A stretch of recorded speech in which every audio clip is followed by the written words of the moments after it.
اللہ پاک فرشتوں سے فرما رہے ہیں کہ آج میری حمد و ثنا کرنا بند کر دو، آج میرے محبوب آ رہے ہیں، آج قبرستانوں سے عذاب ہٹا دو، آج میرا محبوب آ رہا ہے۔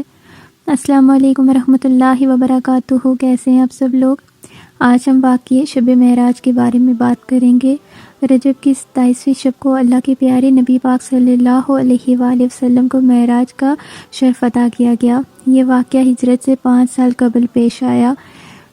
اس دن کفار نے آپ صلی اللہ علیہ وآلہ وسلم کو بہت ستایا تو آپ صلی اللہ علیہ وآلہ وسلم اپنی بہن ام بانی کے گھر تشریف لے گئے اور وہاں آرام فرمانے لگے۔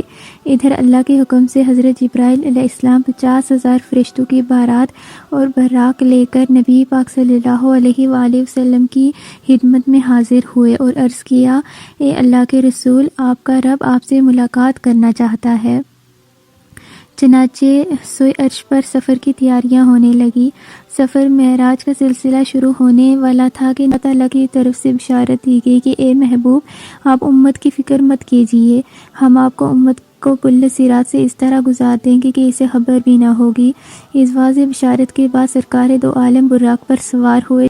جبرائیل امین نے رکاب تھامی، میکائیل علیہ السلام نے لگام پکڑی۔